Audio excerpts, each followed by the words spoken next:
warahmatullahi wabarakatuh. Waalaikumsalam warahmatullahi wabarakatuh. Bismillah wassalatu wassalamu ala Rasulillah Muhammad ibn Abdullah wa ala alihi wa sahbihi wa man wala. Wa ba'd. Yang saya cintai, yang saya muliakan, guru saya Al-Habib Quraish Ibn Qasim Baharud. Yang saya cintai, yang saya muliakan, guru kita bersama Al-Habib Alwi Al-Attas.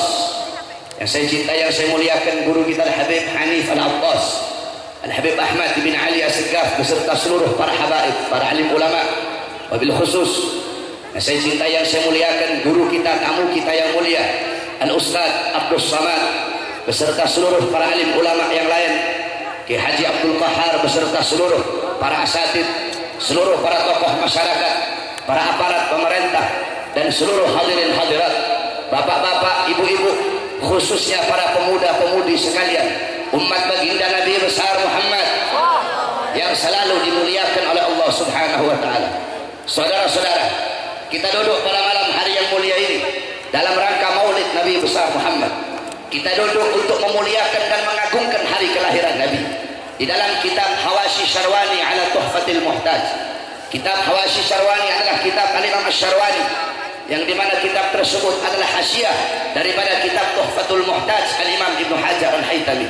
Kitab Tuhfatul Muhtaj Al-Imam Ibnu Hajar Al-Haytami adalah syarah daripada kitab Minhajul Talibin Al-Imam An-Nawawi.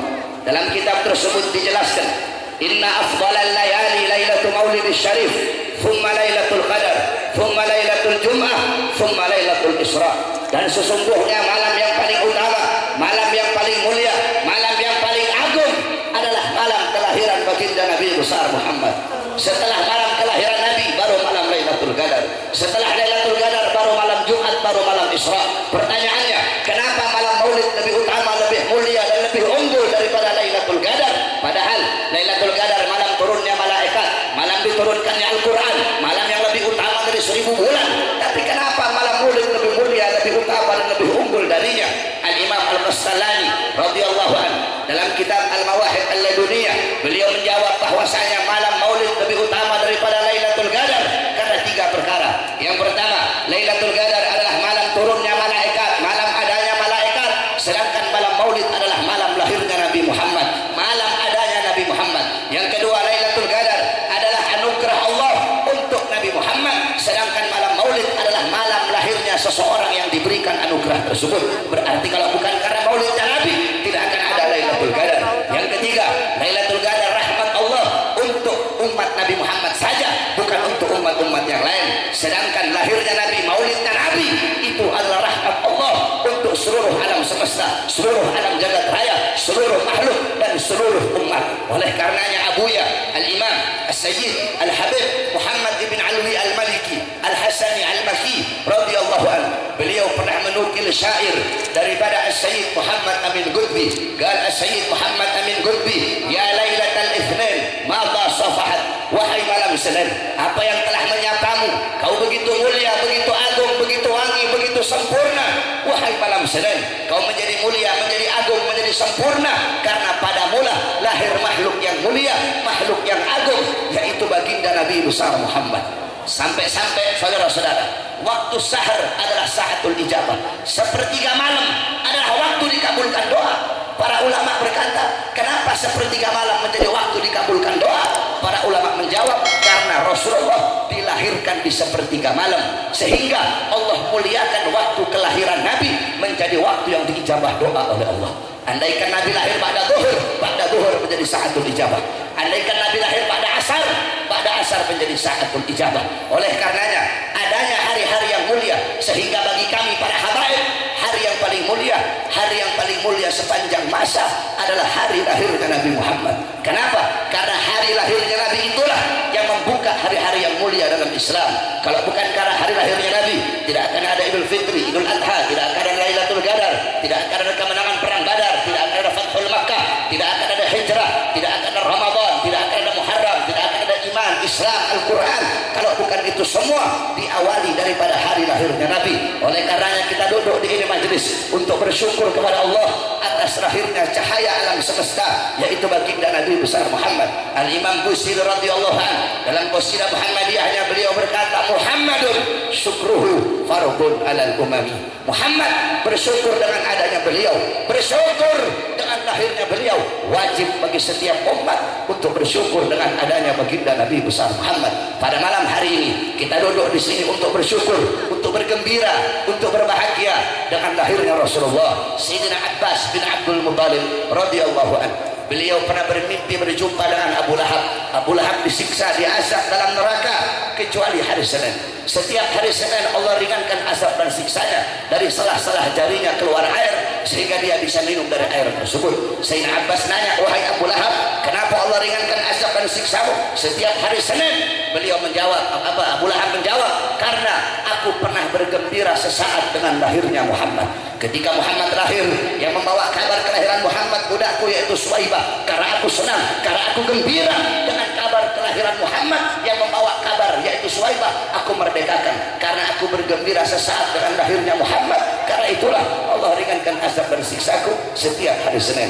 Al-Imam Syamsuddin Ibn Nasiruddin Ad-Dimashqi radhiyallahu anhu, beliau berkata, itu Abu Lahab yang jelas-jelas masuk neraka, itu Abu Lahab yang jelas-jelas kafir, itu Abu Lahab yang jelas-jelas celaka dalam Al-Quran. Allah ringankan azab dan siksanya setiap hari Senin. Maka bagaimana dengan kita, umatnya Nabi, yang beriman kepada Nabi, yang cinta kepada Nabi, kalau kita bergembira seumur hidupnya kita dengan lahirnya baginda Nabi besar Muhammad sallallahu alaihi wasallam. Oleh karena itu yang terakhir, kepada seluruh hadirin hadirat sekalian yang dimuliakan oleh Allah, maka cintai Nabi Muhammad, bahagiakan Nabi Muhammad SAW. Bagaimana cara membahagiakan Nabi?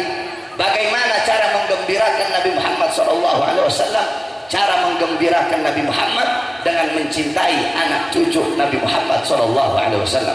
Sebagaimana dalam Al-Quran Allah Subhanahu Wa Taala berfirman, la as'alukum alaihi ajran illa mawaddata fil qurba. Katakanlah olehku wahai Muhammad, la as'alukum alaihi ajran, wahai umat, aku tidak minta balasan apa-apa, aku tidak minta ujrah, tidak minta upah, tidak minta bayaran, aku tidak butuh salawat kalian, tidak. Kamu bersalawat kepada Nabi Muhammad tidak butuh. Kamu bersalawat tidak akan menambahkan kemuliaan Nabi, kamu tidak bersalawat juga tidak akan mengurangi kemuliaan Nabi Muhammad.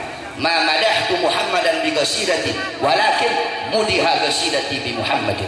Aku tidak memuji Nabi dengan syairku, aku tidak memuliakan Nabi dengan syairku, tetapi syairku yang menjadi mulia karena telah memuliakan Nabi Muhammad. Syairku yang menjadi terpuji karena telah memuji Nabi Muhammad SAW. Nabi tidak butuh salawatmu, Nabi tidak butuh apa-apa darimu, illa kecuali satu yang Nabi minta. Satu yang Nabi minta itu pun atas permintaan Allah. Apa itu? Kecintaan kalian kepada Al-Qurba. Siapa Al-Qurba? Orang-orang yang saat ini berada di hadapan kalian, mereka adalah Al-Qurba, yang dimana kan Rasul, hum itrati khuliqu min dinati fawailun lil mukadzibina bi fadlihim, man ahabbahum ahabbahullah, man abghadahum abghadahullah. Kata Nabi, mereka keluargaku, mereka anak cucuku, mereka diciptakan dari tanahku, maka celakalah bagi orang-orang yang mendustakan keutamaan mereka.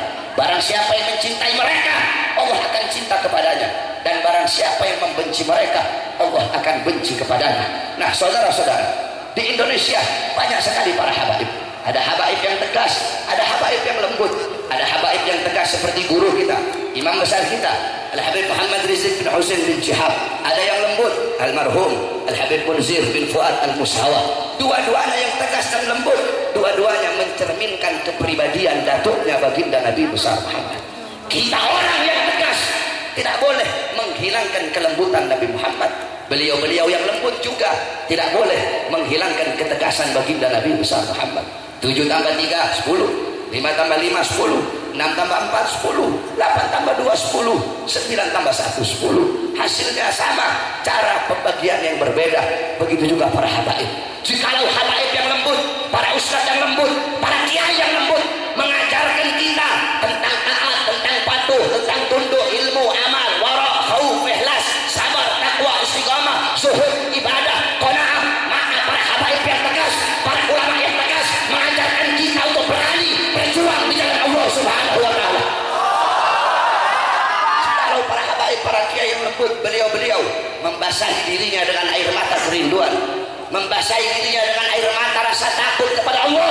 Maka para habaib yang tegas, para kiai yang tegas, mereka membasahi diri mereka dengan darah mati syahid di jalan Allah Subhanahu wa taala.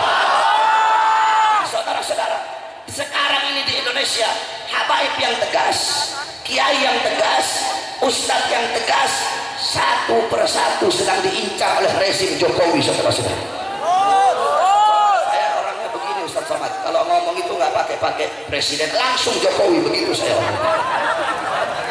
Saudara-saudara, satu persatu Ustadz Alfian Tanjung masuk bui, Ustadz Abu Somad dideportasi, Ustadz Akhir Zaman mau dimasukkan bui juga, guru kita Habib Rizik sampai beliau hijrah. Nah, dengan hijrahnya beliau, di sini banyak para habaib, beliau hijrah, banyak sekali para ustadz, para kiai-kiai dan habib-habib munafik. Apa kata mereka? Habib Rizik hada yukhalif min adatil alawi. Habib Rizik ini berlainan dari thariqah datuk-datuknya. Ini Habib Rizik takut, kenapa pakai hijrah? Kiai yang ngomong kiai, Habib Rizik ini penakut. Kalau Habib Rizik berani, gak bakal Habib Rizik hijrah. Kiai, iftah kitabah, buka kamu punya kitab Mama al-Hijrah. Apa artinya hijrah? Qala Imam al-Mujahid, al-hijrah tarku diyarahum in khafal fitnah wal ittidari fi datillah.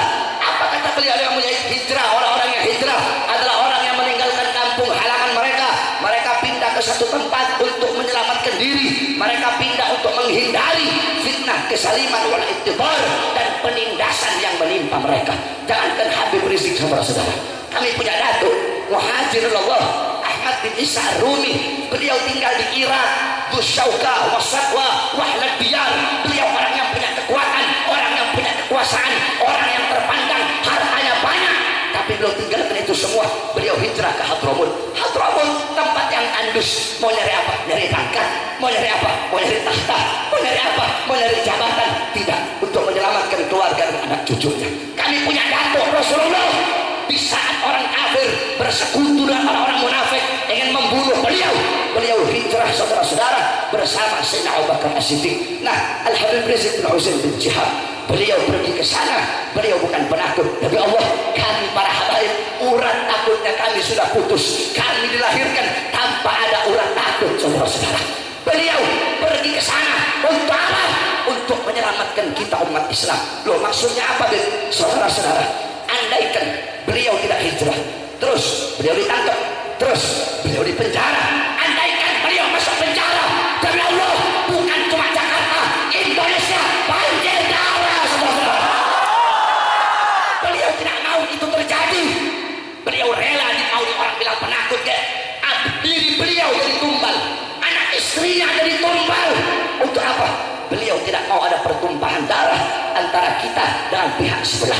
Kalau saya sih otaknya perang melulu. Beliau ini orang bijak, tak mau ada seperti itu. Oleh karenanya saya sampaikan kepada kalian, hei Jokowi, siapapun kalian, orang-orang yang menzalimi beliau, siapapun kalian, apapun pangkat dan jabatan kalian, yang perlu kalian ketahui, Habib Rizik bukan hanya milik FPI saja, saudara-saudara, tetapi beliau adalah milik seluruh umat Islam. Oleh karenanya saya sampaikan kepada kalian, siapapun kalian, apapun pangkat dan jabatan kalian, apapun suku dan agama kalian, apapun partai kalian, siapapun, mau Jokowi kek, mau Wiranto kek, mau Luhut bin Sarpanjaitan kek, mau Budi Gunawan kek, mau Tito kek, mau Gatot kek, mau Jenderal kek, mau setan kek, mau iblis kek, siapapun kalian yang berzalimi beliau, yang ingin memenjarakan beliau, maka demi Allah, kalian bukan hanya berhadapan dengan FPI saja, tetapi kalian akan berhadapan dengan kami, umat Islam dan rakyat. Saya tanya semuanya, siap berjuang di belakang Habib Rizik? Siap bela beliau? Siap berdarah? Siap kehilangan nyawa? Allahu Akbar, Allahu Akbar, Allahu Akbar. Allahumma ansur al-Habib Muhammad Rizik bin Husain bin Jihad min al-qawmil kafirin, min al-qawmil zalimin, min al-qawmil fasikin, min al-qawmil fajirin. Allahumma ansurhu fa innaka khairun nasirin wa sallimhu fa innaka khairus salimin.